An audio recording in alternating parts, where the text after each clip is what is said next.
ஒரு முறை மகா பெரியவர் அவர்கள் காஞ்சிபுரத்தில் மடத்தில் தங்கியிருந்தாராம். அவரை பார்க்குறதுக்கு நிறைய பக்தர்கள் போவாங்க.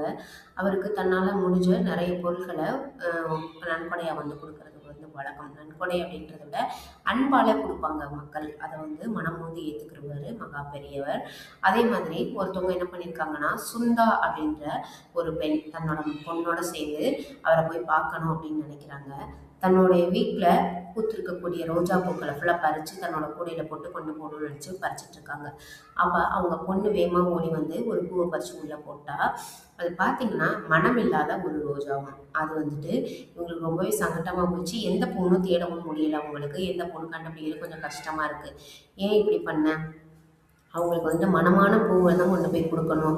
மனமில்லாத பூக்களை யாருக்கும் நம்ம கொடுக்கக்கூடாது அப்படின்னு சொல்லிட்டு ரொம்பவே ஃபீல் பண்ணியிருக்காங்க. சரின்னு அந்த கூடையை கொண்டு போய் ஐயா பக்கத்தில் போய் வச்சுருக்காங்க. மகா பெரியவர் பார்த்திங்கன்னா எந்த ஒரு பரிசு பொருளையுமே கையை எடுத்து வாங்கவே மாட்டாராம். அதை தொட்டு கூட பார்க்க மாட்டாராம். ஆனால் அன்னைக்குன்னு பார்த்து அந்த பூக்கடையை எடுத்து அப்படியே தொட்டிருக்காரு. தொட்டு ஒரு பூவை மட்டும் எடுத்திருக்காரு.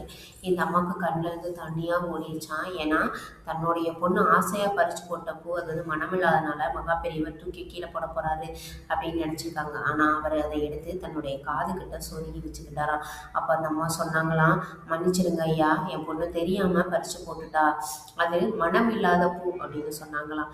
அதுக்கு மகா பெரியவர் சொல்லியிருக்காரு, கொடுக்கிற பொருள்ல மனம் இருக்கு அப்படின்றது முக்கியம் கிடையாது, கொடுக்க மனம் இருந்தால் போதும் அப்படின்னு சொன்னாராம் மகா பெரியவர்.